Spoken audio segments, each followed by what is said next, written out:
அஸ்ஸலாமு அலைக்கும் வரஹ்மத்துல்லாஹி வபரகாத்துஹு. அல்ஹம்துலில்லாஹ் நஹ்மதுஹு வ நஸ்தஈனுஹு வ நஸ்தக்ஃபிருஹு வ நஊது பில்லாஹி மின் ஷுரூரி அன்ஃபுஸினா வ ஸய்யிஆத்தி அஅமாலினா. மை யஹ்திஹில்லாஹு ஃபலா முதில்ல லஹு வ மை யுத்லில் ஃபலா ஹாதிய லஹு. வ அஷ்ஹது அன் லா இலாஹ இல்லல்லாஹு வஹ்தஹு லா ஷரீக லஹு வ அஷ்ஹது அன்ன முஹம்மதன் அப்துஹு வ ரசூலுஹு. அம்மா பஅத். ரப்பி ஷ்ரஹ் லி சத்ரி வ யஸ்ஸிர் லி அம்ரி வஹ்லுல் உக்தத்தம் மின் லிசானி யஃப்கஹு கௌலி. கண்ணியத்திற்குரிய எல்லாமுள்ள அல்லாஹுவின் நல்லடியார்களே, எல்லாமுள்ள அல்லாஹுவின் அருள், இறைவனினுடைய அருள் நிறைந்த இந்த ரமலான் மாதத்திலே அல்லாஹுவை தொழுது வணங்கியவர்களாக அவனது ஆலயத்தில் அமர்ந்திருக்கும் நம் அனைவர் மீதும் என்றென்றும் உண்டாகட்டுமாக. ரமலான் மாதத்தின் முதல் ஒரு வார காலகட்டத்திற்குண்டான நபிகள் நாயகம் ஸல்லல்லாஹு அலைஹி வஸல்லம் அவர்களின் ஆட்சி முறையை பற்றி விளக்கும் வகையில் அன்னலாரின் ஆட்சி முறை என்கிற தலைப்பிலே தொடராக இது நாள் வரையிலையும் சில செய்திகளை அறிந்து கொண்டோம். நேற்றைய தினம் நபிகள் நாயகம் அவர்கள் ஒரு மிக பெரிய நிலப்பரப்பிற்கு மன்னராக இருந்த போதிலும் தமது தனிப்பட்ட வாழ்க்கையிலே எவ்வளவு எளிமையை கடைபிடித்தார்கள், ஆடம்பரங்களை தவிர்த்தார்கள் என்பது பற்றிய சில செய்திகளை பார்த்தோம். தான் உண்ணும் உணவாக இருந்தாலும் உடுத்தும் ஆடையாக இருந்தாலும் அனைத்திலும் நபிகள் நாயகம் ஆடம்பரத்தை தவிர்த்தார்கள். சாமானிய மக்கள் எதை உண்ணுவார்களோ அதையே நபிகள் நாயகம் உண்டார்கள். சாமானிய மக்களின் வாகனம் எதுவோ அதுதான் ஆட்சியாளர் நபிகள் நாயகம் அவர்களின் வாகனமாக இருந்தது. சாமானிய மக்களினுடைய வீடு எப்படியோ அதுதான் நபிகள் நாயகம் ஸல்லல்லாஹு அலைஹி வஸல்லம் அவர்களின் வீடாக இருந்தது. இந்த எளிமையான வாழ்க்கையை நபிகள் நாயகம் ஸல்லல்லாஹு அலைஹி வஸல்லம் அவர்கள் தேர்வு செய்ததற்கு என்ன காரணம்? அல்லாஹ்வின் தூதர் நினைத்திருந்தால் ஒரு மிக வசதி வாய்ப்பான வாழ்க்கையை வாழ்ந்திருக்க முடியும். இன்றைக்கு இருக்கக்கூடிய உலக பணக்காரர்கள் எவ்வளவு சொகுசான வாழ்க்கையை வாழ்ந்து கொண்டிருக்கிறார்களோ அதைவிட பன்மடங்கு சொகுசான வாழ்க்கையை நபிகள் நாயகம் ஸல்லல்லாஹு அலைஹி வஸல்லம் அவர்களால் வாழ்ந்திருக்க முடியும். காரணம், அந்த அளவிற்கு அரசு கருவூலத்தில் ஏராளமான சொத்துக்கள் இருந்தது. கருவூலத்தின் சாவிகள் அனைத்தும் நபிகள் நாயகம் ஸல்லல்லாஹு அலைஹி வஸல்லம் அவர்களிடம்தான் இருந்தது. அவங்க தானே முடிவெடுக்கணும். கருவூலத்திலிருந்து யாருக்கு கொடுக்க வேண்டும், யாருக்கு எவ்வளவு கொடுக்க வேண்டும், யாருக்கு கொடுக்க தேவையில்லை, எல்லாவற்றையும் முடிவு செய்யக்கூடிய அதிகாரம் ஒரு மன்னராக, ஒரு ஆட்சி தலைவராக நபிகள் நாயகம் ஸல்லல்லாஹு அலைஹி வஸல்லம் அவர்களிடம்தான் இருந்தது. அப்ப அனைத்து கருவூலங்களும் அந்த கருவூலங்களை நிர்வகிக்கக்கூடிய முடிவு செய்யக்கூடிய உரிமையும் நபிகள் நாயகத்திடம் இருந்தும் இந்த எளிமையான வாழ்க்கையை நபிகள் நாயகம் ஏன் வாழ்ந்தார்கள் என்று பார்த்தால் அதற்கு நாம் விடை தேடினால் அதற்கு கிடைக்கக்கூடிய ஒரே பதில், நபிகள் நாயகம் ஸல்லல்லாஹு அலைஹி வஸல்லம் அவர்கள் ஊழல் அறியாத உத்தமர். மக்களின் சொத்துக்கு ஆசைப்பட மாட்டார்கள். அடுத்தவர்களின் பொது சொத்தில் நபிகள் நாயகம் ஸல்லல்லாஹு அலைஹி வஸல்லம் அவர்கள் கை வைக்க மாட்டார்கள்.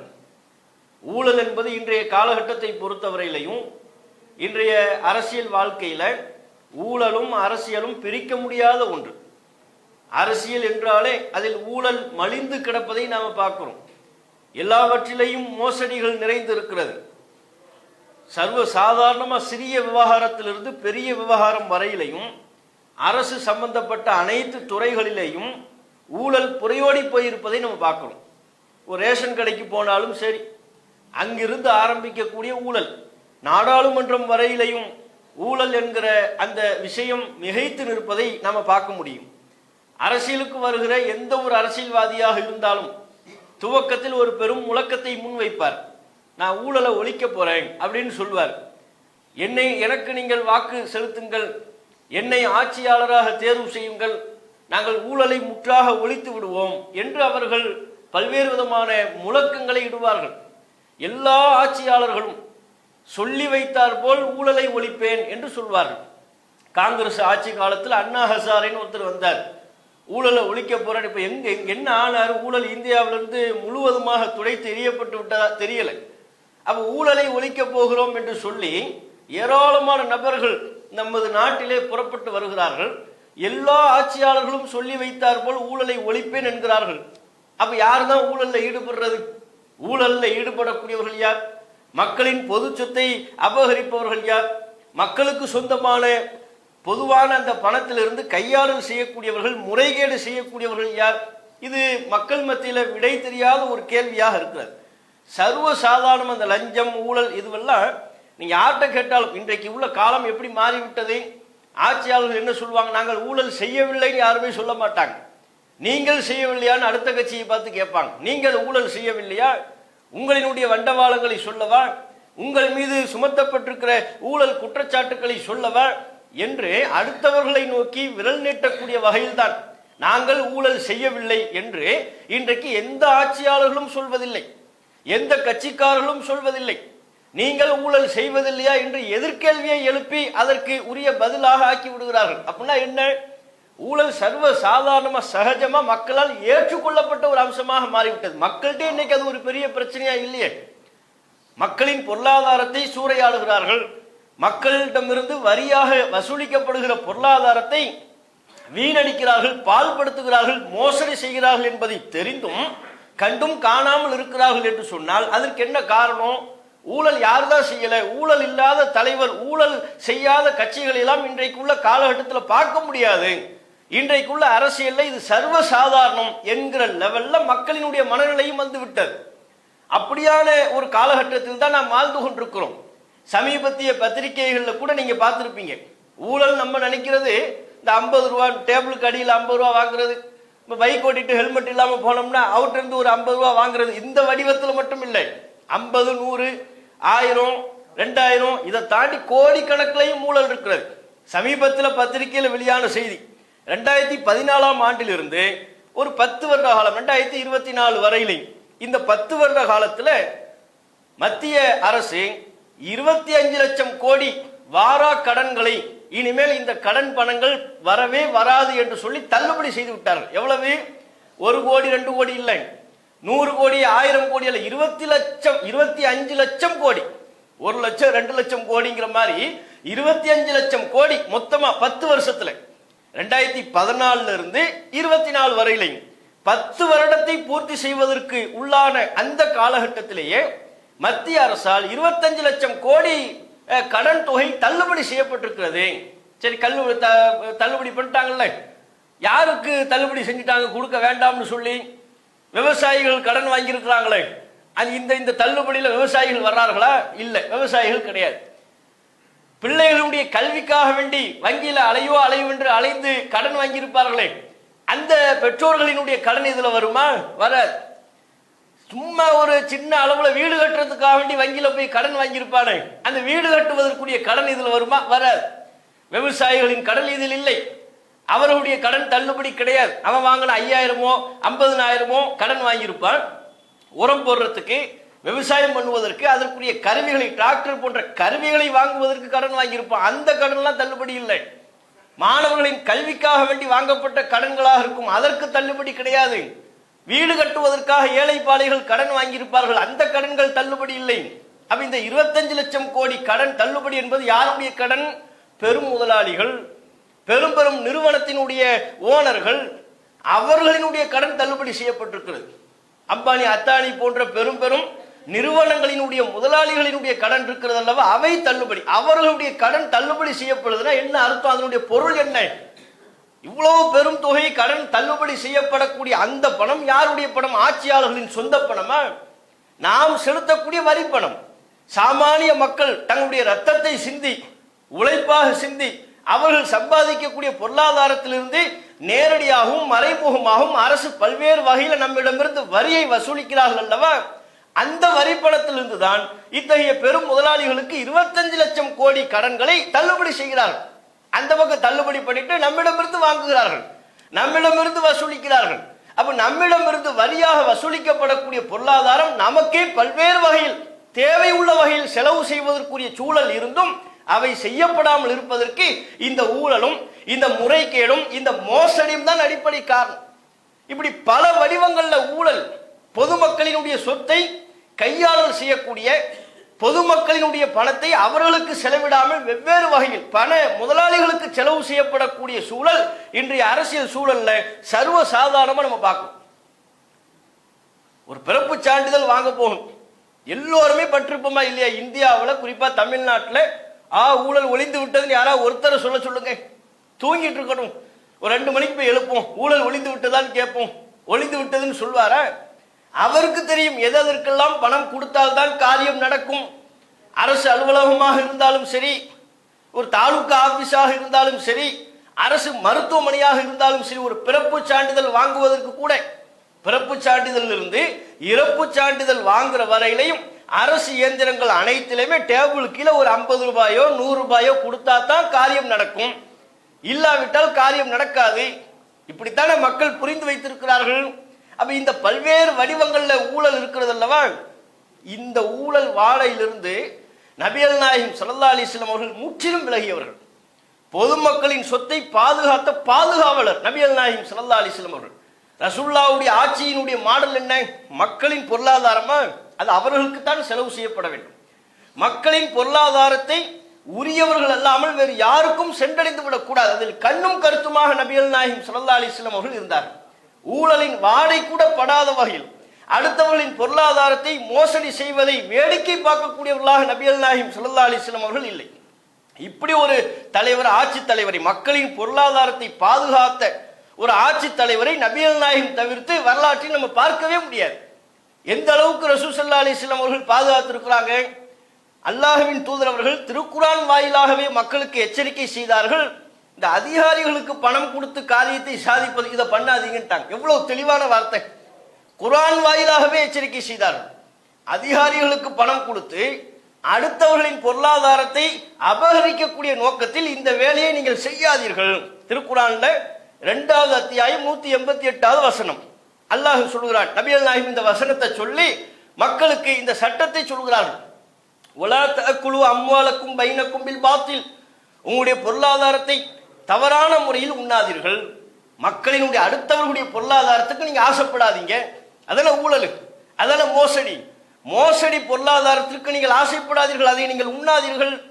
இன்னும் அடுத்த வாசகத்தில் திருக்குர்ஆன் அல்லாஹ் சொல்கிறான், வ துதுலு பிஹா இலல் ஹுக்காமி லிதஅக்குலு ஃபரீகம் மின் அம்வாலின் நாஸி பில் இஸ்மி, உங்களுடைய பொருளாதாரத்தை, மக்களின் பொருளாதாரத்தை தவறான முறையில் உண்பதற்காக வேண்டி அதிகாரிகளுக்கு கொண்டு செல்லாதீர்கள்.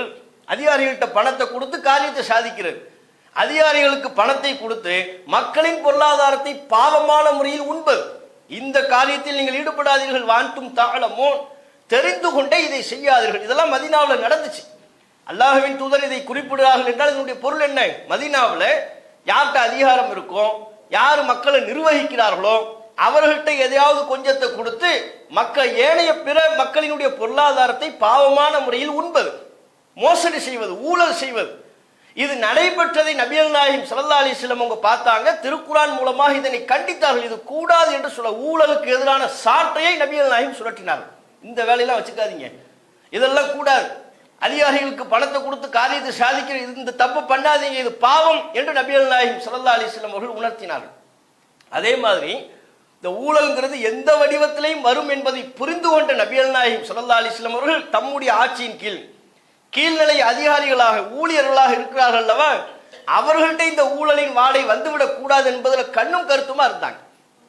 புகாரில 7174வது செய்தி 7174, நபிகள் நாயகம் ஸல்லல்லாஹு அலைஹி வஸல்லம் அவங்க ஜக்காத்து பொருட்களை வசூலிப்பதற்காக வேண்டி ஒருவரை அனுப்பி வைக்கிறாங்க. பனு அசத் என்கிற குலத்தை சார்ந்த இப்னுல் உத்துபியா, வேற அறிவிப்புல இப்னுல் உத்துபியான்னு வருது. அவர் அனுப்பி வைக்கிறாங்க. அவர் வசூலிச்சுட்டு வர்றார். வசூலிச்சுட்டு பெரிய அளவுக்கு பொருளாதாரத்தை கொண்டு வரும்போது 2 பங்கு வைக்கிறார். ஒரு பங்கு ரசூலுல்லாஹ்ட்ட கொடுத்து ஹாதா லக்கும், அல்லாஹ்வின் தூதரே இதெல்லாம் உங்களுக்குரியது. இன்னொரு பங்கை தனியா பிரித்து வஹாதா உஹ்தியலி, இது எனக்கு மக்கள் அன்பளிப்பாக தந்தார்கள். ரசூலுல்லாஹ் தான் அவரை வசூல் பிரதிநிதியா நியமிக்கிறாங்க. மக்களின் தரக்கூடிய சதக்கா ஜக்காத்தை எல்லாம் வசூலித்து வருகிறார். 2 பங்கா பிரிக்கிறார். ஹாதா லக்கும், இது தாங்க உங்களுக்குரியது, அரசுக்கும் தந்தாங்க. வஹாதா உஹ்தியலி, இந்த பங்கு எனக்குன்னு மக்கள் தந்தது, எனக்கு அன்பளிப்பா தந்தாங்க அப்படின்னு பிரிச்சு வைக்கிறார். பிரிச்சு வச்ச உடனே நபிகள் நாயகம் ஸல்லல்லாஹு அலைஹி வஸல்லம் அவங்க கடும் கோபம். ரசூலுல்லாஹ் கோபம் வந்து மக்களுக்கு ஏதும் ஒரு செய்தியை சொல்ல வேண்டும் என்றால் மக்களை எல்லாம் வர சொல்லுங்க, மெம்பருக்கு வர சொல்லுங்கன்றாங்க, பள்ளிக்கு வர சொல்லுங்க எல்லாத்தையும் அப்படின்றாங்க. அது போன்று சொல்லிவிட்டார்கள். எல்லா மக்களை பள்ளிக்கு வர சொல்லுங்க. மெம்பர்ல ஏறிட்டாங்க. மெம்பர்ல ஏறி அல்லாஹுவை ஹம்து ஸலவாத் ஓதி அல்லாஹுவை போற்றி புகழ்ந்து அதற்கு பிறகு ஒரு செய்தியை, இவருடைய இந்த செயல் தொடர்பான ஒரு செய்தியை நபிகள் நாயகம் ஸல்லல்லாஹு அலைஹி வஸல்லம் அவங்க எச்சரிக்கை செய்தாங்க. ரசூலுல்லாஹ் சொன்னாங்க, மாபாலுல் ஆமில், என்ன இந்த வேலையாளினுடைய செயல் என்ன, இவருடைய விஷயம்தான் என்ன, நபாசுஹு, இவரை நாம் தான் ஒரு வேலைக்கு அனுப்பினோம், சதக்காவினுடைய பொருளை வசூலித்து வரக்கூடிய வேலைக்கு நாம் அனுப்பினோம், அவரும் போனாரு, போயிட்டு வந்துட்டு யக்கூல் சொல்கிறார், ஹாதா லக்க வ ஹாதா லீ, இது உங்களுக்குரியது இது எனக்குரியது என்று சொல்லிக் கொண்டிருக்கிறார். ஃபஹல்லா ஜலஸ ஃபீ பைத்தி அபீஹி வ உம்மிஹி ஃபயன்துரு அய்யுஹதா லஹு அம்லா, இவர் தன்னுடைய தாய் வீட்டிலேயோ தந்தை வீட்டிலேயோ உட்கார்ந்து பார்க்கட்டும், அப்போது இவருக்கு அன்பளிப்பு கிடைக்கிறதா என்று பார்ப்போம் என்று நபிகள் நாயகம் ஸல்லல்லாஹு அலைஹி வஸல்லம் அவர்கள் கோபம் கொப்பளிக்க கடும் வார்த்தைகளை பயன்படுத்துகிறார்கள். என்ன சொல்லிக்கிட்டு இருக்கிறார், நம்ம அனுப்பி வைக்கிறோம் வசூலிச்சுட்டு வாங்கன்னு சொல்லி மக்கள் பொருளாதாரத்தை வசூலிக்க அனுப்பி வச்சா, அனுப்பி வச்சுக்கிட்டு அவரே பங்கு வைக்கிறார், இது உங்களுக்கு இது எனக்குங்கிறார். அவருக்கு அன்பளிப்பா கொடுத்தவர் ரசூலுல்லாஹ் மெம்பர்ல சொல்றாங்க, அவருக்கு அன்பளிப்பா கொடுத்ததுங்கிறார். எங்க அவர் வீட்டில், அவரு அப்பா வீட்டில் உட்காரட்டும், அவங்க அம்மா வீட்டில் உட்கார்ந்துகிட்டு இருக்கட்டும், அப்ப இவரை தேடி அன்பளிப்பு வந்து கொடுக்குறாங்களான்னு பார்ப்போம். என்ன அன்பளிப்பு, உங்களுக்கு எதற்கு அன்பளிப்பு தர வேண்டும், இந்த கண்டனத்தை ரசூலுல்லாஹ் தெரிவிக்கிறாங்க. உங்களுக்கு எதுக்கு அவர் அன்பளிப்பு தர்றார், நீங்கள் ஜக்காத்தை வசூலிக்கிறீர்கள், அந்த வேலையில் ஒரு அதிகாரி, கிட்டத்தட்ட ஒரு அதிகாரி ரேஞ்சில் நீங்க இருக்கிறீங்க, அதிகாரி ரேஞ்சில் இருக்கின்ற பொழுது உங்களுக்கு பொருளாதாரத்தை தருகிறார்கள், அன்பளிப்பு என்று சொல்லி தருகிறார்கள் என்றால் நீங்கள் உங்கள் வேலையில் குறைபாடுகளை ஏற்படுத்த வேண்டும், அவர் தரக்கூடியவற்றை குறைத்து கணக்கு காட்ட வேண்டும். ஜக்காத்தை அவர் எவ்வளவு 100 ஒட்டகம் தர வேண்டிய இடத்துல 80 அப்படின்னு கணக்கு எழுதுறது, 50 ஒட்டகம் தர வேண்டிய இடத்துல 30, நீங்க 30 தந்தா போதும் கணக்கு எழுதுறது. இந்த மாதிரி ஒரு தீய நோக்கம் கொண்டு உங்களுக்கு தருவதற்கு வாய்ப்பு இருக்கிறது. அப்படி செஞ்சாங்க அர்த்தம் இல்லை, அப்படி தருவதற்கு வாய்ப்பு இருக்கிறது. இந்த பணிக்கு போகும்போது உங்களுக்கு எதுக்கு அன்பளிப்பு தராரு, அன்பளிப்பு தரணும்னா நீங்க வீட்டில் உட்கார்ந்துட்டு இருக்கும்போது உங்க பழக்கத்துல முஹப்பத்துல தரதா இருந்தா அதுதானே, பிரியத்துல நேசத்தின் பேர்ல தரதா இருந்தா எங்க இருந்தாலும் தருவாங்கல்ல. கரெக்டா இந்த வேலைக்கு வரும்போது கணக்கெடுக்க வரும்போது நாங்க கிஃப்ட், அந்த நேரத்தில் ஏன் கிஃப்ட் வருது, அந்த நேரத்தில் கிஃப்ட் வந்து அதுக்கு அர்த்தம் வேற என்ன, புரியுதா இல்லையா? அப்ப ரசூலுல்லாஹ் கண்டிக்கிறாங்க, எப்படி இவர் இப்படி சொல்லி கொண்டிருக்கிறார், இதெல்லாம் பண்ணக்கூடாது என்று சொல்லி அங்கே மறுமை தொடர்பான ஒரு எச்சரிக்கையை முன்வைத்தார்கள் என்பதை நம்ம பார்க்கணும். அப்ப ரசூலுல்லாஹ் பாருங்க, ஆட்சியாளரா ஒரு ஸ்ட்ரிக்டான ஆட்சியாளரா இருக்கிறாங்க, ஊழலுக்கு எதிராக மோசடிக்கு எதிராக மக்கள் பணத்தில் பொது சொத்தில் கை வைப்பதற்கு எதிராக சாட்டையை சுழற்றக்கூடிய ஆட்சியாளராக ரசூலுல்லாஹ் இருக்கிறாங்க. மக்கள் பணம், ஏழை எளியவர்களுக்கு செல்ல வேண்டிய பணம், அதுல கை வைப்பதை நான் வேடிக்கை பார்த்துக்கிட்டு இருக்க மாட்டேன், மக்களுக்குரியது கரெக்டா வரணும். அந்த நேரத்தில் உங்களுக்கு அன்பளிப்புன்னு சொன்னா அது ஏற்றுக்கொள்ளப்படாது, அந்த அன்பளிப்பை நீங்கள் பெறக்கூடாது, அதை மீறி நீங்கள் பெறுவீர்கள், ஆனால் அதுவும் பொது பணம் தான், உங்களுக்குரியது அல்ல, நீங்க ஏதோ கணக்கை மாற்றி காட்டுவதற்காக அப்படி தீய நோக்கத்தில் உங்களுக்கு தரப்படுகிறது என்று நபிகள் நாயகம் ஸல்லல்லாஹு அலைஹி வஸல்லம் அவங்க சொல்லி அந்த டேபிளுக்கு கீழே உள்ள டீலிங் வாங்கல, அண்டர் டேபிள் டீலிங், இந்த வேலையை வைத்துக் கொள்ள கூடாதுங்கிறாங்க. அப்ப எப்பேற்பட்ட ஊழலுக்கு எதிரான ஒரு கண்டனத்தை ரசூலுல்லாஹ் பதிவு செய்யறாங்கன்னு பாருங்க.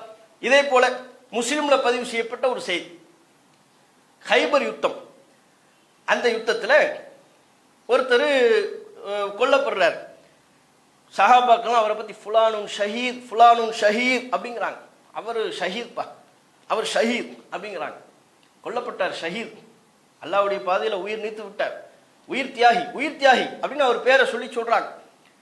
நபிகள் நாயகம் ஸல்லல்லாஹு அலைஹி வஸல்லம் அவர்களுக்கு வரும்பொழுது இந்த செய்தி வரும்போது ரசூலுல்லாஹ் சொல்றாங்க, இல்ல அவர் ஷஹீத் கிடையாதுங்கிறாங்க.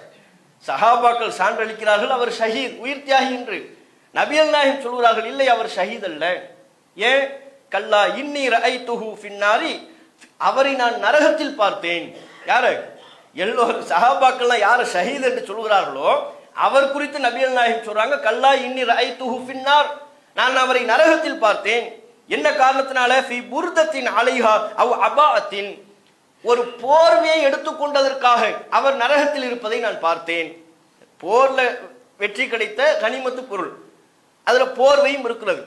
அந்த போர்வை உரிய விதத்தில் உரிய நபர்களுக்கு பங்கு வைப்பதற்கு முன்பே அவர் எடுத்து விட்டார், போர்வை எடுத்து வச்சுக்கிட்டார், பங்கு வைக்கிறதுக்கு முன்னாடி எடுத்துக்கிட்டார். அப்புறம் ரசூலுல்லாஹ் சொல்றாங்க, ஒரு போர்வையை பங்கு வைப்பதற்கு முன்பே அவர் எடுத்துக்கொண்டு விட்டார், ஆகையினால் அவரை நான் நரகத்தில் பார்த்தேன், அவரை ஷஹீத் என்று சொல்லாதீர்கள் என்று நபிகள் நாயகம் ஸல்லல்லாஹு அலைஹி வஸல்லம் அவங்க சொன்னாங்கங்கிற செய்தியை முஸ்லிம்ல பார்க்கணும். இதே கருத்தில் அமைந்த புகாரில் அமைந்த மற்றும் ஒரு செய்தி 4234 இதே ஹைபர்ல நடக்குது. ஹைபர் யுத்தம், அதுல வெற்றி கிடைக்கிறது. அப்போ சஹாபாக்கள் சொல்றாங்க, நாங்க தங்கமோ வெள்ளியவோ நாங்கள் அடையவில்லை. இன்னமா கனிம்னா அல் பக்கர ஒல் இபில ஒல் மத்தா, நாங்கள் ஒட்டகத்தையும் மாட்டையும் ஆட்டையும் கனிமத்து பொருட்களாக பெற்றுக்கொண்டோம். அந்த கனிமத்து பொருட்களை பெற்றுக்கொண்டு வந்தோம். அப்போ ரசூலுல்லாஹ்வினுடைய ஒரு பணியாளர், அவர் பேர் மிதஅம் என்பது அவருடைய பெயர்.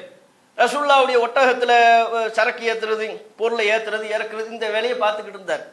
அவர் ரசூலுல்லாஹ்வுடைய ஒட்டகத்திலிருந்து பொருளை இறக்குறாரு அல்லது ஏத்துறார், ஏதோ ஒரு பணியில ஈடுபட்டு கொண்டிருக்கும் பொழுது எங்கிருந்தோ ஒரு அம்பு வந்து விட்டது. எங்கிருந்தோ வந்த அம்பு நபிகள் நாயகத்தின் பணியாளர் மிதஅம் என்பவரை தாக்கி விட்டது. அம்பு அவரை தாக்கிருச்சு. தாக்குன உடனே எல்லாரும், அவர் கொல்லப்பட்டு மௌத்தாயிட்டார். மௌத்தான உடனே மக்கள் எல்லாம் சொன்னார்கள், ஹனி அன் லஹு அஷ்ஷஹாதா, இது ஷஹாதத்து கிடைச்சிருச்சு இவருக்கு. பாருங்க, எங்கிருந்தோ வந்த அம்பு இவரை தாக்கி விட்டது. எதிரிகள் தான் அடிச்சிருப்பாங்க, நம்ம யுத்தம் முடிச்சுட்டு திரும்பி போறோம், அப்ப எதிரிகள் யுத்தத்தில் கொண்டதற்கு சமம், ஆகவே இவருக்கு ஷஹாதத்து கிடைத்து விட்டது என்று மக்கள் நாங்கள் பேசிக்கொண்டோம். இது நபிகள் நாயகம் ஸல்லல்லாஹு அலைஹி வஸல்லம் அவர்களுக்கு தகவல் வந்த பொழுது நபிகள் நாயகம் ஸல்லல்லாஹு அலைஹி வஸல்லம் அவங்க சொன்னாங்க, பல் இல்லை, இவர் ஷஹீத் கிடையாது, ரசூலுல்லாஹ்வுடைய பணியாளர் தான் மிதஅம், இவர் ஷஹீத் அல்ல. வல்லதி நஃப்ஸி பியதிஹி, என்னுடைய உயிர் எவன் கைவசம் உள்ளதோ அந்த இறைவன் மீது ஆணையாக, இன்ன ஷம்லத்த அல்லதி அஸாபஹா யௌம ஹைபர் மினல் கனாயிம் லம் துஸிபுஹால் மகாசிம், கனிமத்தில் கிடைத்த பொருட்கள், ஹைபர்ல கனிமத்தாக கிடைத்த பொருட்கள்ல பங்கு வைக்கப்படுவதற்கு முன்பே ஒரு போர்வையை இவர் எடுத்துக்கொண்டு விட்டார். மிதஅம் என்பவர் ரசூலுல்லாஹ்வுடைய பணியாளர். அவர் ஒரு போர்வை எடுத்துக்கொண்ட காரணத்தினால இவர் நரகத்தில் இருக்கிறார், நரகத்தில் கொழுந்து விட்டறியக்கூடிய நரகத்தில் இருக்கிறார் என்று நபிகள் நாயகம் ஸல்லல்லாஹு அலைஹி வஸல்லம் அவங்க சொன்னாங்க. இப்படி சொன்ன உடனே இன்னொருத்தர் வர்றாரு. அவர் ரெண்டு வாரம் எடுத்துக்கிட்டு வர்றாரு. நான் இந்த ரெண்டையும் பங்கு வைக்கிறதுக்கு முன்னாலே எடுத்துட்டேன் அப்படின்னாரு. பங்கு வைக்கிறதுக்கு முன்னாலே இந்த வாரம் எடுத்துட்டியா, நரகத்து நெருப்பினாலான வார் அப்படின்ன உடனே இந்தாங்க சொல்லி போட்டார். இந்தாங்க, யாருன்னு தெரியல, யாரோத்தர் வர்றாரு, இந்தாங்க 2 வாரு, இதை நான் பங்கு வைக்கிறதுக்கு முன்னாலே எடுத்துட்டியா, இது நரக நெருப்புக்குரியதுதான், நரக நெருப்பில் தான் கையில வைத்துக் கொண்டிருக்கிறாய்ன்னு உடனே டக்குன்னு கீழே போட்டு போயிட்டார். இது புகார்ல 4234வது செய்தியா பதிவு செய்யப்பட்டிருக்கு. இப்ப பாருங்க, கனிமத்து பொருட்கள் என்பது ஏழை எளிய மக்களுக்கு போய் சேர வேண்டியது. பொதுமக்கள்ல கிட்டத்தட்ட அது பொதுமக்களின் சொத்து, தகுதியுடைய மக்களுக்கு பங்கு வைக்கப்படணும். நபிகள் நாயகம் தகுதி உடையவர்களுக்கு பங்கு வைப்பாங்க, போரில் பங்கெடுத்த வீரர்களுக்கு பங்கு வைப்பாங்க. ரசூலுல்லாஹ் பங்கு வைத்ததற்கு பிறகுதான் அது உரிய விதத்துல போய் சேரும். அப்ப கனிமத்துல போர் வீரர்களுக்குரியதும் இருக்கிறது, ஏழை எளிய மக்களுக்கு போய் சேர வேண்டிய பொது சொத்தும் அதில் அடங்கி இருக்கிறது. அதை ரசூலுல்லாஹ் தான் பிரிப்பாங்க. ரசூலுல்லாஹ் பங்கு வைத்து கொடுப்பதை மூமின்கள் முஸ்லிம்கள் போரில் பங்கெடுத்த வீரர்கள் திருப்திப்படணும், பொருந்திக் கொள்ளணும். இது மார்க்கத்தில் நமக்கு சொல்லப்பட்டிருக்கிற ஒரு வரைமுறை. அதுல பங்கு வைக்கப்படுவதற்கு முன்பே ஒருவர் ஒரு பொருளை எடுத்து விட்டால், அது போர்வையா இருந்தா கூட அந்த ஊழலை கூட நான் சகித்துக் கொள்ள மாட்டேன் என்று சொல்கிறார் நபிகள் நாயகம் ஸல்லல்லாஹு அலைஹி வஸல்லம். அப்ப ஊழலுக்கு எதிராக ஒரு போர்வையை தவறான முறையில் எடுத்து விட்டால், பொதுமக்களின் சொத்திலிருந்து ஒரு போர்வை பறிபோனால் கூட இவ்வளவு கடும் எச்சரிக்கையை கொடுக்கக்கூடிய ஆட்சியாளராக நபிகள் நாயகம் இருந்திருக்கிறார்கள். இது ரசூலுல்லாஹ்வுடைய ஆட்சி முறை. இன்றைக்குள்ள ஆட்சியாளர்களுடைய முறை என்ன, போர்வை என்ன, பல கோடிகளை திமிங்கலம் போல் விலங்கிக் கொள்கிறார்கள். ஆட்சியாளர்களுக்கே தெரிகிறது, தெரிந்தும் அதை கண்டும் காணாமல் இருக்கிறார்களா இல்லையா? இதுல தான் மோசடி பண்ணணும், அதுல தான் ஊழல் பண்ணணுங்கிற வரையறையே இல்லை. எல்லாவற்றிலையும் மோசடி ஊழல் மிகைத்து விட்டது. அண்மையில் கூட நீங்க பாருங்க, டெல்லியில ஏஐ ஆர்டிபிஷியல் இன்டெலிஜென்ஸ் சொல்லுவாங்கல்ல, அந்த ஏஐ சார்ந்த ஒரு உச்சி மாநாடு நடக்குது. அந்த ஏஐனால இப்ப எவ்வளவு ஹைடெக்கா வரணும். அந்த உச்சி மாநாட்டில் ஒருத்தர் நின்றுட்டு இருக்கிறார். என்னவா, ஒரு பொம்மையில செஞ்ச ஒரு பெரிய விமானம்னு வைங்களேன், ஒரு விமானத்தை வச்சுக்கிட்டு இங்கிருந்து அங்கிருந்து ஓடிக்கிட்டு இருக்கிறார். ஏஐ மாநாடு. ஏஐ மாநாட்டில் என்னப்பா, கையில ஒரு பெரிய விமானத்தை வச்சுக்கிட்டு இங்கிருந்து இங்க ஓடிக்கிட்டு இருக்கிறாரு. என்ன விமானம், பெரிய ஹைடெக் கருவியில பண்ணியிருக்கிறாருன்னு பார்த்தா டெர்மாகோல்ல பண்ணியிருக்கு. டெர்மாகோல்ல பண்ண விமானத்தை அவர் கையில ஒரு பெரிய சைஸ்ல வைத்துக்கொண்டு இப்படி சரிக்கிறார். அப்படி சரிகிறது பார்த்தீர்களா, இப்படி சரிகிறது பார்த்தீர்களா, நடுவுல வழி இருக்குதுல, இங்கிருந்து அங்க விடுறாரு அந்த டெர்மாகோல் விமானத்தை கொண்டு. இது ஏஐ மாநாட்டில் நடக்கிற கூத்து. ஏஐ மாநாட்டில் டெர்மாகோலுக்கு என்ன வேலை, அது எப்படி அங்க வருது? ஒரு கல்லூரி நிறுவனம் அதை கொண்டு செல்கிறது. இது எங்க கல்லூரியினுடைய பெருமை மிகு பொருள் தயாரிப்பு, இது டெர்மாகோல்ல விட்டா நம்ம பிள்ளைங்களே பண்ணிட்டு போயிடுவாங்க. அப்ப இது எங்க கல்லூரி நிறுவனம் தயாரித்திருக்கிற பெருமை மிகு பொருள், அதை நாங்கள் காட்சிப்படுத்துகிறோம்னு ஏஐ மாநாடு வரையிலையும் கொண்டு போய் ஏமாத்தி இருக்கிறாங்கன்னா இது இதன் பின்னணியில் எவ்வளவு ஊழல் நடந்திருக்கும், எவ்வளவு மோசடி நடந்திருக்கும். தங்களுடைய கல்லூரியை பிரபலியப்படுத்துவதற்கு யார் யாரெல்லாம் பார்த்து இதை கொண்டு போய் காட்சிப்படுத்துறதா இருந்தா மூளை உள்ள யாராவது இதுக்கு அனுமதி கொடுப்பாங்களா? எப்படி அனுமதி கொடுக்குறாங்க? அதே கல்லூரி நிறுவனம் இந்த டெர்மாக்கோல் விமானத்தை வச்சு எவன் ஏமாத்தினாங்களோ அதோ கல்லூரி நிறுவனம் பண்ண இன்னொரு ஏமாத்துவல் என்ன தெரியுமா? ஒரு ரோபோ ஒன்று விட்டுருக்குறாங்க, காட்சிப்படுத்துறாங்க, எங்க கல்லூரி மாணவர்கள் தயாரித்த ரோபோ அப்படின்னு.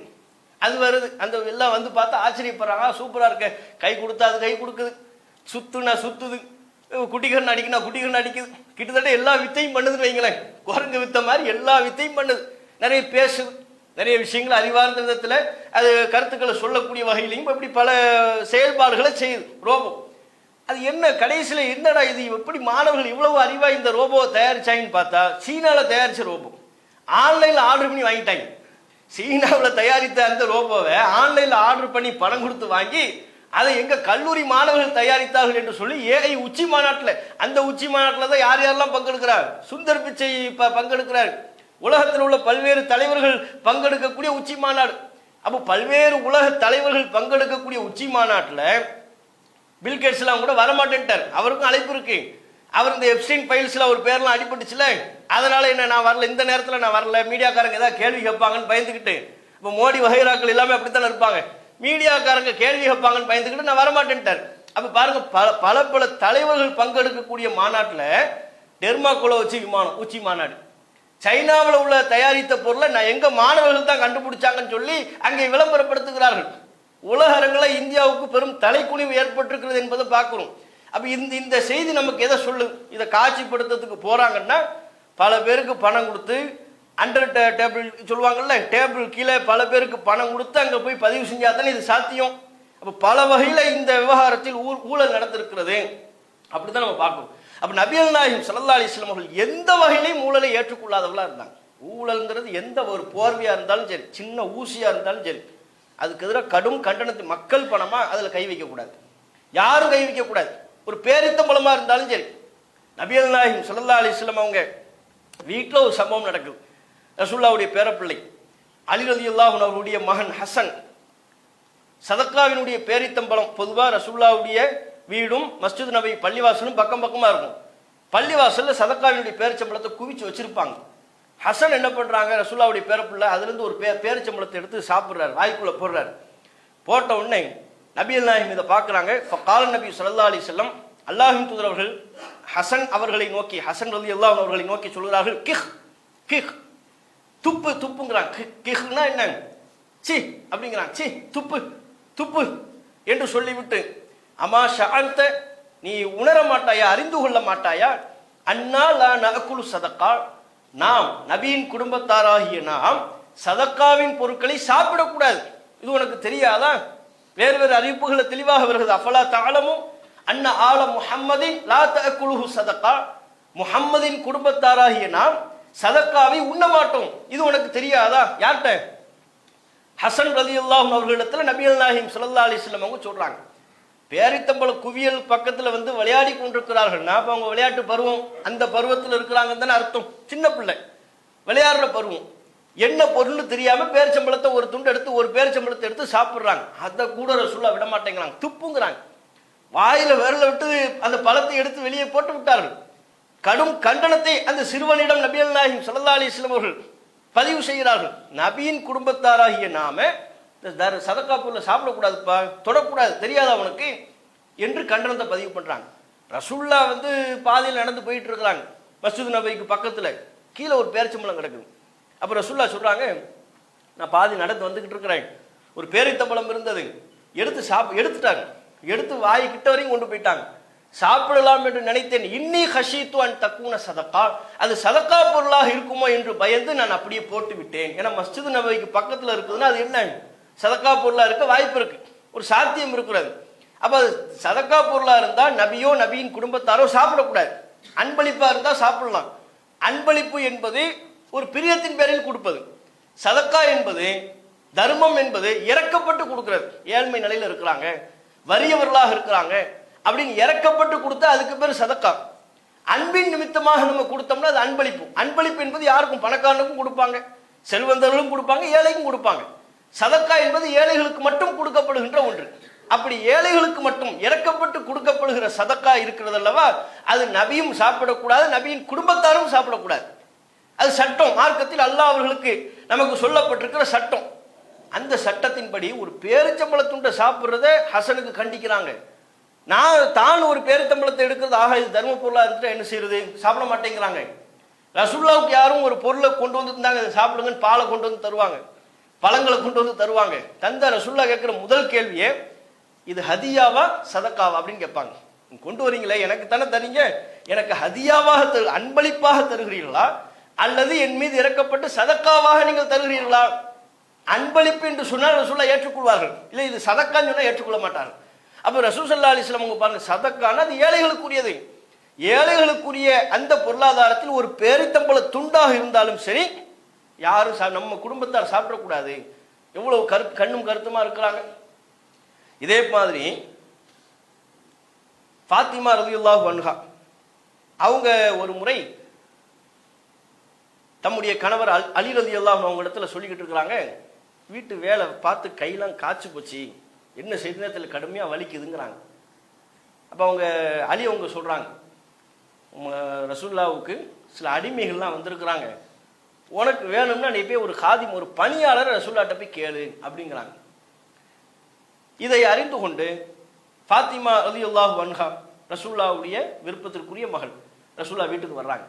அப்போ ரசூலுல்லாஹ் இல்லை, ஆயிஷா ரலியல்லாஹு அன்ஹா அவங்க தான் இருந்தாங்க. இப்போ ஆயிஷா அவங்க இடத்துல ஃபாத்திமா அவங்க சொல்கிறாங்க, இந்த மாதிரி வீட்டு வேலையெல்லாம் பார்த்து கையெல்லாம் பாருங்க, மாவு திருவி திருவி கையெல்லாம் வலிக்குது, கடுமையாக வலிக்கிறது, ரசூலுல்லாஹ்வுக்கு அடிமைகள் வந்திருப்பதை நான் கேள்விப்பட்டேன், அதிலிருந்து எனக்கு ஒரு பணியாளர், ஒரு காதி, ஒரு பணியாளரை எனக்கு தர சொல்லுங்க அப்படின்னு ரசூலுல்லாஹ் வந்தால் இந்த செய்தியை சொல்லுங்கன்னு ஆயிஷா இடத்துல சொல்லிட்டு தான் வீட்டுக்கு போயிட்டாங்க. இவங்க கிளம்பியதற்கு பிறகு, புறப்பட்டு சென்றதற்கு பிறகு ரசூலுல்லாஹ் வந்தாங்க. ஆயிஷா அவர்கள் நடந்த சம்பவத்தை சொல்றாங்க, ஃபாத்திமா வந்தாங்க, காதிம் வேணுமா, ஏதோ அடிமைகள்லாம் வந்திருக்கிறாங்களாமே, ஒரு காதிம் கேட்டாங்க அப்படின்னு சொல்லிட்டு போறாங்க. அப்படியான ரசூலுல்லாஹ் ஜுப்பாவை மறுபடியும் போட்டுக்கிட்டு யார் வீட்டுக்கு போறாங்க, தன்னுடைய மகள் ஃபாத்திமா அவங்க வீட்டுக்கு போறாங்க. அப்போ அங்கே ஃபாத்திமா அவர்களும் அலி அவர்களும் உறங்குவதற்கு தயாராக இருக்கிறாங்க. ரசூலுல்லாஹ் பார்த்தோம்னே எஞ்சி உட்காருங்கன்னு சொல்லிட்டு பேச ஆரம்பிக்கிறாங்க. பேச ஆரம்பிக்கும் போது சொல்றாங்க, இந்த காதிம் கேட்டீங்களா, காதிமை விடுங்க, அலாஹு அல்லிமுக்குமா ஹைரம் மிம்மா சஅல்துமானி, நீங்கள் இருவரும் என்னிடத்தில் எதை வேண்டினீர்களோ அதை விட சிறந்த ஒன்றை உங்களுக்கு நான் சொல்லித்தரவா. அவங்க கேட்டது என்ன, காதிம் பணியாளர் வேணும்னு. ரசூலுல்லாஹ் சொல்றாங்க, நீங்க பணியாளர் கேட்டீங்களா, அதை விட சிறந்ததை சொல்லித்தரவா. என்ன சொல்லித்தராங்க ரசூலுல்லாஹ், நீங்க படுக்கைக்கு செல்லும் பொழுது 33 தடவை சுப்ஹானல்லாஹ்னு சொல்லுங்க, 33 தடவை அல்ஹம்துலில்லாஹ் என்று கூறுங்கள், 34 முறை அல்லாஹ் அக்பர் என்று சொல்லுங்கள். ஃபஹுவ கைருன் லக்குமா மின் ஹாதிமின், இது உங்கள் இருவருக்கும் ஒரு ஹாதிம் கிடைப்பதை விட, ஒரு பணியாளர் கிடைப்பதை விட சிறந்தது. நீங்க உறங்க செல்வதற்கு முன்பாக சுப்ஹானல்லாஹ் 33, அல்ஹம்துலில்லாஹ் 33, அல்லாஹ் அக்பர் 33, இதை சொல்லுங்க, இது உங்களுக்கு சிறந்தது அப்படிங்கிறாங்க. அஹ்மதுனுடைய அறிவிப்புல வருகிறது, அஹ்மதுல 838 இதே செய்தி எப்படி வருகிறது என்றால், ஹாதிமை நீங்க கேட்குறீங்க, வல்லாஹி லா உஅத்தியக்குமா, அல்லாஹ் மீது ஆணையாக உங்களுக்கு நான் ஹாதிமை தர முடியாது. ஏன் தர முடியாது, உங்களுக்கு ஹாதிமை தந்து விட்டு வஅதஉ அஹ்ல சுஃபத்தி தத்துவா புத்துனும், திண்ணை தோழர்கள் வயிறு ஒட்ட, வயிறு நிரம்பாம பசியினால வயிறு ஒட்ட சுருங்கி போய் இருக்கிறாங்க, அவங்களெல்லாம் அப்படி வயிறு சுருங்கிய நிலையில நான் விட முடியுமா, எப்படி கேட்கிறாங்க பாருங்க. நீங்க ஹாதிமை கேட்குறீங்க, நான் திண்ணை தோழர்களை பார்க்கிறேன், அவர்கள் வயிறு சுருங்கிய நிலையில் இருக்கிறார்கள், இந்த ஹாதிமை விற்று அதன் மூலம் கிடைக்கிற பொருளாதாரத்தில் திண்ணை தோழர்களின் பசியை போக்குவதற்கு நான் முதலிடம் கொடுப்பேன் ஒழிய உங்களுக்கு தர இயலாது என்று நபிகள் நாயகம் ஸல்லல்லாஹு அலைஹி வஸல்லம் அவர்கள் சொன்னதாக அஹ்மதுல பதிவு செய்யப்பட்ட 838வது இலக்கத்தில் பதிவான அந்த செய்தியில இடம்பெற்றிருப்பதை பார்க்கிறோம். இங்க ரசூலுல்லாஹ் என்ன ஹாதிமை கேட்கிறாங்க, நீங்க எப்படி பார்க்கணும், இப்போ நீங்க தான் உங்க ஒரு மாவட்டத்தில் கலெக்டர், உங்க மக வர்றாங்க, நீங்க கலெக்டரா இருக்கும்போது உங்க மக வந்து கேட்குறாங்க, நீங்க தான் சிஎம் அப்படி வைங்க, உங்க மக வந்து எனக்கு வேலை பார்க்க ஒரு வேலையால் அனுப்பி வைங்க அப்படின்ன உடனே, உட்காருமா வேலையாலாம் வேண்டாம், இதை விட சூப்பராக ஒன்று சொல்ல போறேன். அப்போ அவங்க நினைப்பாங்க, என்ன வேலையாள், ஒரு வேலையாள் வேண்டாம், இப்போ பெரிய இதை விட சூப்பர்னா என்னன்னு தெரியலையே நினச்சிக்கிட்டு இருக்கும்போது தூங்கும்போது 33 தடவை சுப்ஹானல்லாஹ், 33 தடவை அல்ஹம்துலில்லாஹ், 34 தடவை அல்லாஹ் அக்பர்னு சொல்லுங்க, நீங்க கேட்டதை விட சிறந்ததுன்னா அதெல்லாம் எங்களுக்கு தெரியும், அந்த தஸ்பீலாம் எங்களுக்கு தெரியும்.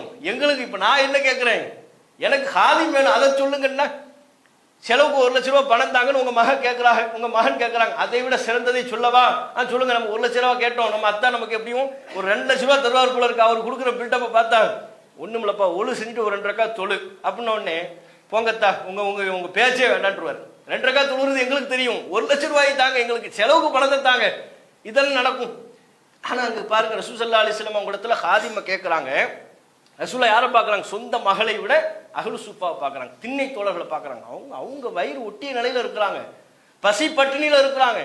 அவங்க வயிறு ஒட்டிய நிலையில் விட்டு விட்டு உங்களுக்கு நான் தர முடியுமா? நீங்க தஸ்பீஹ் பண்ணுங்க, அதை விட சிறந்தது. அவர்களும் ஏற்றுக்கொண்டார்கள். நபியின் குடும்பத்தார் எந்த வகையில் சிறப்பு பெறுகிறார்கள் என்றால், நபி அவர்கள் நெருக்கடியான காலகட்டத்தில் நபிகள் நாயகம் ஸல்லல்லாஹு அலைஹி வஸல்லம் அவர்கள் செல்வ செழிப்பாக தம்முடைய குடும்பத்தை மாற்றுவதற்குரிய அத்தனை சூழல் இருந்த போதிலும் தம்முடைய குடும்பத்தாரை வசதி வாய்ப்பில் செழிக்க விடவில்லை, வறுமையில் உழல விட்டார்கள். அந்த வறுமை அவர்களின் குடும்பத்தார் அத்தனை பேரும் ஏற்றுக்கொண்டார்கள். அது ஆயிஷா ரலியல்லாஹு அன்ஹா அவர்களாக இருந்தாலும், அலி ரலியல்லாஹு அன்ஹு அவர்களாக இருந்தாலும், ஃபாத்திமா ரலியல்லாஹு அன்ஹா அவர்களாக இருந்தாலும், ஏனைய பிற மனைவிமார்களாக இருந்தாலும், நபிகள் நாயகத்தை இறை தூதராக பெற்றுக்கொண்ட காரணத்தினால் அல்லாஹ்வின் தூதர் சொன்ன அத்தனை அறிவுரைகளுக்கும் கட்டுப்பட்டு இந்த உலக வாழ்க்கையில் அவ்வளவு வறுமையை பட்டார். அவ்வளவு வறுமை, அவ்வளவு கஷ்டம். நினைச்சு பாருங்க, மக்கா மதீனா பல நிலப்பரப்புக்கு அவங்க தான் மன்னர், குடும்பத்தில் சாப்பிட்றதுக்கு சாப்பாடு இல்லை. கைதிகள் வர்றாங்க, யார் யாருக்கும் அள்ளி கொடுக்குறாங்க. சொந்த மகள் எனக்கு ஒரு பணியாளர் தாங்க, கைய பாருங்க அப்படின்னு சொல்லி கேட்கிறாங்க. இல்லை உனக்கு தர இயலாது, நான் திண்ணை தோழர்களை தான் பார்ப்பேன் என்று சொன்ன அந்த அணுகுமுறை இன்றைக்குள்ள காலகட்டத்தில் நிலைமை என்ன? இப்படியா இருக்கிறது? பதவி பட்டங்கள் எல்லாமே எப்படி செல்கிறது? குடும்பம், அந்த கட்சி இந்த கட்சி, இந்த எந்த பாகுபாடும் இல்லாமல் அத்தனை பேருமே என்ன, அவங்க சொந்த பந்த மாமா மச்சான் இதை பார்த்தான பதவிகள் போகிறது, அதிகாரங்கள் செல்கிறது.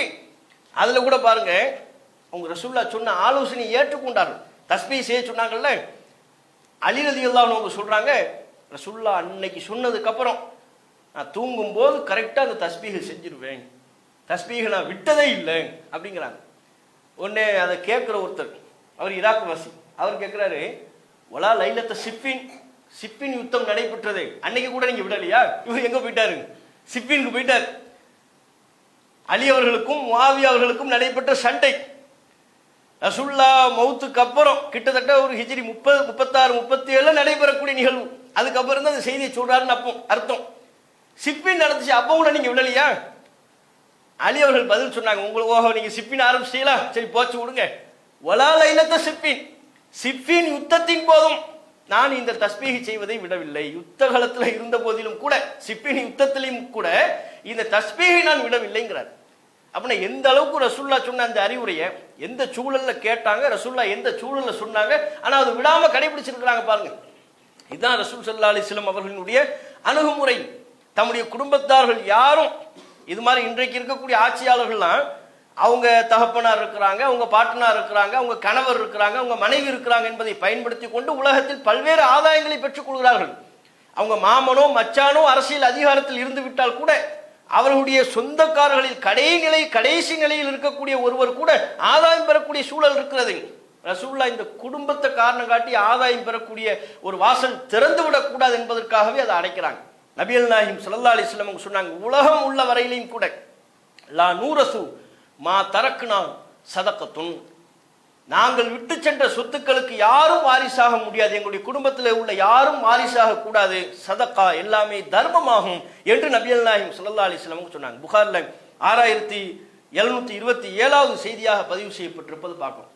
ரசூலுல்லாஹ் எப்படி ஒரு இன்னைக்கு யாரும் நபியின் வாரிசுன்னு வந்தா கூட அவங்களுக்கு எது ஹராமு? சதக்காவை சாப்பிடக்கூடாது. மக்கள் தரக்கூடிய தர்ம பொருட்களை சாப்பிடுவதற்குரிய உரிமை அவர்களுக்கு இல்லை. இந்த ரசூலுல்லாஹ் ஜெயித்த அந்த சொத்துக்கள், இது ரசூலுல்லாஹ் வெற்றி பெற்ற இந்த சொத்துக்கள், இவைகளுக்கெல்லாம் நாங்கள் வாரிசாகவும் சொல்ல முடியாது. அப்படியான வாசலே இல்லை என்று நபிகள் நாயகம் ஸல்லல்லாஹு அலைஹி வஸல்லம் அவர்கள் அந்த வாசலை அடைக்கிறாங்க. ஊழலுக்கு அடிப்படை என்ன தெரியுமா? இந்த மாதிரி சொந்தம், அக்கா மகன், அண்ணன் பையன் அப்படின்னு பார்த்து பொறுப்பை கொடுக்குறது, தகுதி இல்லாதவர்களுக்கெல்லாம் பொறுப்பை கொடுக்குறது. இவர் மச்சான், இவர் நண்பருடைய நண்பர், இவர் நம்ம பையனுக்கு நெருக்கமானவர், இவர் நம்ம தந்தைக்கு நெருக்கமானவர், இப்படி நெருக்கத்தை வைத்துக்கொண்டு நேசத்தை வைத்துக்கொண்டு பதவிகளை கொடுப்பது. இதுவெல்லாம் ஊழலுக்கு அடிப்படை. இதுவெல்லாம் மக்களின் பொது சொத்து ஏமாற்றப்படுவதற்கு உண்டான அடித்தளம். அந்த வாசலையும் ரசூலுல்லாஹ் அடைச்சிட்டாங்க. ஒரு ஆட்சியாளராக நபிகள் நாயகம் ஸல்லல்லாஹு அலைஹி வஸல்லம் அவர்கள் மக்களை நிர்வகிக்கிற பொறுப்புகளை பார்த்து பார்த்து, தகுதி உள்ளவர்களை பார்த்து பார்த்து கொடுத்தாங்க. அபூதர் ரலியல்லாஹு அன்ஹு அவர்களை பற்றி நமக்கு தெரியும். எப்பேற்பட்ட ஒரு சஹாபி. ஆரம்ப காலகட்டத்திலேயே மக்காவில் முஸ்லிம்கள் விரல் விட்டு எண்ணக்கூடிய நிலையில் இருந்த போதே இந்த இஸ்லாத்தை ஏற்றுக்கொண்டவர். காபாவில் இருந்து கொண்டு தௌஹீத் என்கிற இந்த ஏகத்துவ கொள்கையை சொல்லி அடி வாங்கியவர், உதை வாங்கியவர். பல நேரங்களில் நபிகள் நாயகம் ஸல்லல்லாஹு அலைஹி வஸல்லம் அவர்களுடனே பயணித்தவர். ரசூலுல்லாஹ்வுக்கு ரொம்ப நெருக்கமானவர். நபிகள் நாயகம் ஸல்லல்லாஹு அலைஹி வஸல்லம் அவர்களின் நேசத்தை பெற்ற ஒரு நபித்தோழர். அந்த அபூதர் அல் கிஃபாரி ரலியல்லாஹு அன்ஹு அவர்கள் ஒரு சமயம் நபிகள் நாயகம் ஸல்லல்லாஹு அலைஹி வஸல்லம் அவங்களிடத்துல கேட்டாங்க, யா ரசூலுல்லாஹ், அல்லாஹ்வின் தூதரே, அலா தஸ்தஅமிலுனி, எனக்கு ஏதாவது ஒரு பொறுப்பு தர மாட்டீங்களா அப்படின்னு கேட்டாங்க. நம்மளே ஏதாவது ஒரு பொறுப்புல என்ன நியமிங்களே, எனக்கு ஒரு வேலையை தாங்க அப்படின்னு கேட்டாங்க. அப்ப நபிகள் நாயகம் ஸல்லல்லாஹு அலைஹி வஸல்லம் அவர்கள் அங்க நேசத்தை பார்க்கல, அவர் அடிபட்டார் உதப்பட்டார் அதை பார்க்கல. அப்படின்னா கேட்கிற ஆளுக்கெல்லாம் பொறுப்பை கொடுக்கணும். ரசூலுல்லாஹ் எப்படி பார்த்தாங்கன்னா, தகுதியாய் ஒரு ஃபிட்டா, பொறுப்புக்கு ஃபிட்டா அப்படின்னு பார்த்தாங்க. அபூதர்ட்ட நபிகள் நாயகம் சொன்னாங்க, யா அபூதர், அபூதர் அவர்களே, இன்னக லஈஃபுன், நீங்கள் பலவீனமானவர். வ இன்னஹா அமானத்துன், நீங்கள் கேட்கக்கூடிய பொறுப்பு என்பது அமானிதம். வ இன்னஹா யௌமல் கியாமத்தி ஹிஸ்யுன், இது மறுமை நாளில் கைசேதமாகும். வ நதாமத்துன், வருத்தத்திற்குரிய அம்சமாகவும் மாறிவிடும். இல்லாமன் அஹதஹா இல்லாமன் அஹதஹா பி ஹக்கிஹா, யார் இதனை உரிய முறையில் இந்த பொறுப்பை பயன்படுத்திக் கொள்கிறாரோ அவரை தவிர மற்றவர்களுக்கெல்லாம் இது கை சேரும். இது அமானத்து. இந்த அமானத்தை சுமக்கிற அளவுக்குலாம் நீங்க ஆள் இல்லை, நீங்க பலவீனமான ஆளு, நீங்க அதுக்கு அன்ஃபிட்டு. எவ்வளவு ஓப்பனா சொல்றாங்க பாருங்க. அபூதர் அவர்கள் இந்த மார்க்கத்திற்காக தியாகம் செய்வதில் அன்ஃபிட்டு கிடையாது. அவர் தியாகம் செய்யக்கூடிய ஆளு. ரசூலுல்லாஹ்வுடைய நேசத்தை பெறுவதில் அன்ஃபிட் அல்ல, நேசத்தை பெற்ற ஆளு. பொறுப்பு என்று வரும் பொழுது அந்த பொறுப்பை நிர்வகிக்கக்கூடிய கெப்பாசிட்டி அபூதர் அவர்களிடம் இல்லை. ரசூலுல்லாஹ் பார்க்கறாங்க, இவர்கிட்ட அந்த திறன் இல்லையே, இவர்கிட்ட அந்த தன்மை இல்லையே, கேட்கிறாருங்கிறதுனால கொடுத்து விட முடியாது, நமக்கு விருப்பமானவர் என்பதால் கொடுத்து விட முடியாது. மக்கள் விவகாரம் தொடர்பாயிற்றே, இது மக்களுடைய பொது சொத்து. இதுல ஏதாவது அவர் ஏமாற்றப்பட்டு விட்டால், அபூதர் அவர்கள் ஏமாற்றப்பட்டார்னா அதனால இழப்பு யாருக்கு? மக்கள் பொது சொத்து ஏமாற்றப்பட்டுரும். அதனால நபிகள் நாயகம் சொல்றாங்க, அபூதர் அவர்களே, நீங்க பலவீனமான ஆளு, நீங்க பொறுப்பு கேட்காதீங்க, உங்களுக்கு தரமாட்டோம் அப்படிங்கிறாங்க. இதனுங்க அடிப்படை. ஒரு ஆட்சியாளருக்கு இந்த தன்மை இருக்கணும். இவர் தகுதியான கேட்கிறாருங்கிறதுனால கொடுத்துடக்கூடாது. கேட்கிற பணி கேட்கிறாங்கிறதுனால கொடுக்கறதுனால தான் நாட்டில் அவ்வளோ அவலங்கள் நடைபெறுகிறது. குஜராத்தில் பாலம் இடிந்து விழுந்ததல்லவா, எத்தனை உயிர்கள் பலியானது. 2022 குஜராத்தில் உள்ள மோர்பி நகர்ல ஆற்றின் மேல் கட்டப்பட்டிருந்த கேபிள் பாலம் அறுந்து விழுந்ததுல குழந்தைகள், பெண்கள் உட்பட 140 பேர் பலியாயிருக்கிறாங்க. இது எதனால் ஏற்படுது? தகுதியற்றவர்களுக்கு பொறுப்பு கொடுக்கப்படுறது. பாலம் கட்டுறதுக்கு ஒருத்தர் புதுசா அப்பதான் அந்த கம்பெனியும் ஓபன் பண்ணியிருப்பான். அரசு அதிகாரிகள்கிட்ட தங்களுக்குள்ள நெருக்கத்தை வைத்துக் கொண்டு இந்த கான்ட்ராக்டர் எங்களுக்கு தாங்க, இந்த டீலிங் எங்களுக்கு தாங்க, நாங்க சூப்பரா பாலம் கட்டுவோன்றுவான். அப்படியா, நீயே வைத்துக்கொள், நெருக்கம் என்கிற காரணத்தினால கொடுப்பாங்க. அதை பார்த்தா தரம் இருக்காது. குஜராத்தில் ஏற்பட்ட பல்வேறு பாலம், இடிந்து விழுந்து பாலம், அதுல பல பேர் மரணம் அடைந்திருக்கிறார்கள். அத்தனை பாலமும் கட்டப்பட்டு 20 வருஷம் ஆயிடுச்சு, 10 வருஷம் ஆயிடுச்சு, இல்ல புதுசான பாலங்க. கட்டி 3 வருஷம் தான் ஆகுது, இடிஞ்சு விழுந்துருச்சு, 21 பேர் பலி. கட்டி ஒரு 2 வருடங்கள் தான் ஆகியிருக்கிறது, 1 வருடம் தான் ஆகியிருக்கிறது. அப்படியான குறைந்தபட்ச காலகட்டத்திலேயே கட்டப்பட்ட புதிய பாலங்கள் இடிந்து விழுந்தது. இந்த அவலம் எல்லா மாநிலங்களிலும் நடக்கிறது நம்முடைய நாட்டில். எதுக்கான என்ன காரணம்? இதுல தகுதியற்றவர்களுக்கு பொறுப்பை கொடுக்கிறது, நெருக்கத்தின் பேரில் பொறுப்பை கொடுப்பது.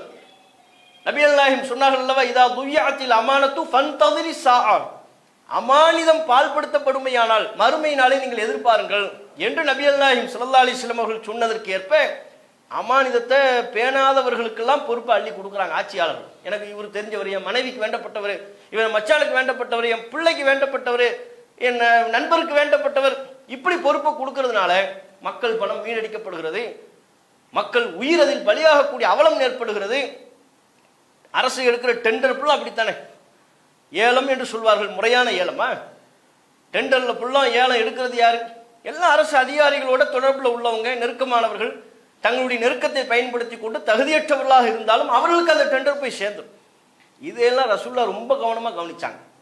ரசூலுல்லாஹ் ஷார்ப்பான மைண்டு, எந்த வகையிலும் மக்கள் ஏமாற்றப்பட்டு விடக்கூடாது. நீங்க பாருங்க, முஸ்லீம்ல பதிவு செய்யப்பட்டிருக்கிற செய்தி, ரசூலுல்லாஹ்வுடைய உறவினர் 2 பேர், யாரு? ரபிஆ அவர்களும் அப்பாஸ் இப்னு அப்துல் முத்தலிப் இருவரும் பேசிக்கிறாங்க.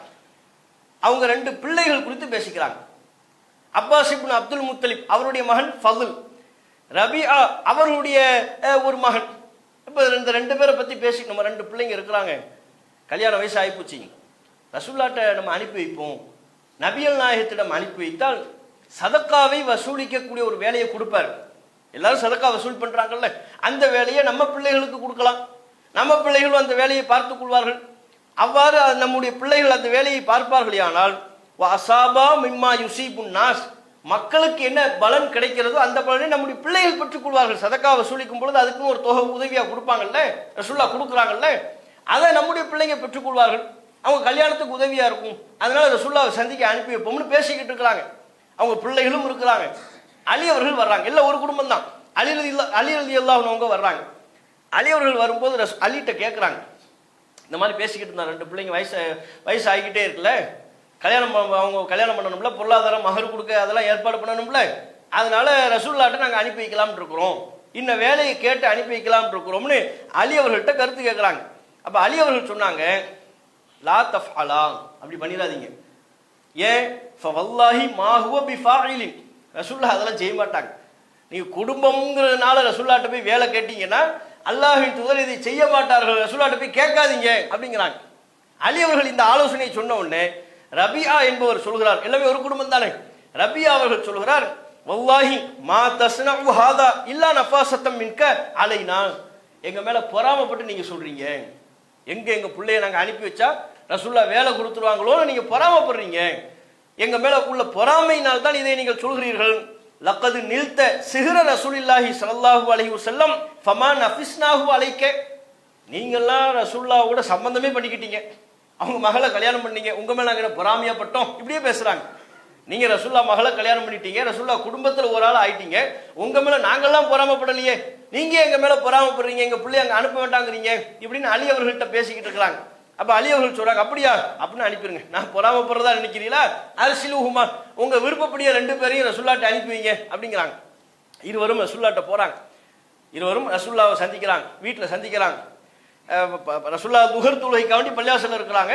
இவங்க இப்போ தொழுதுட்டு வாசல்ல அறையில ரசூல்லாவுக்கு வேண்டி காத்துக்கிட்டு இருக்கிறாங்க. தொழுகை முடிச்சுட்டு விட்டு ரசூல்லா அறைக்கு செல்லும் பொழுது இருவரும், அங்கே இளைஞர்கள் இருவரும் நிற்பதை பார்த்து இவங்க 2 பேரும் பார்த்துட்டாங்க. காதை பிடிச்சி உள்ள கூப்பிடுறாங்க, வாங்க, ஏதோ உள்ளத்துக்குள்ள ஏதோ மறைச்சி வச்சிருக்கிற மாதிரி தெரியுது, என்னன்னு ஓபன் பண்ணுங்க அப்படிங்கிறாங்க. நீங்கள் இருவரும் உள்ளத்தில் மறைத்து வைத்ததை வெளிப்படுத்துங்கள், என்ன விஷயத்துக்கு வந்திருக்கிறீங்க சொல்லுங்க. வந்த விஷயத்த சொல்றாங்க. யார சொல்லலாம், அந்த அபர்ரும் நாசி வௌசலும் நாசி, நீங்க மக்களுக்கு நன்மை செய்யக்கூடியவர், உறவுகளை எல்லாம் பேணக்கூடியவர். ஒக்கது பலகுனா நிக்கா, நாங்கள் திருமண வயதை அடைந்து விட்டோம், நீங்க மக்களுக்கு கொடுக்குற சதக்கா வசூல் பண்ணக்கூடிய பொறுப்பை எங்களுக்கு தந்தீங்கன்னா நாங்க சிறப்பா செய்வோம், அதுல நீங்க மக்களுக்கு என்ன கொடுப்பீங்களோ அதையும் எங்களுக்கு தாங்க, நாங்க பலன் அடைந்து கொள்வோம் இப்படின்னு பேச ஆரம்பிக்கிறாங்க.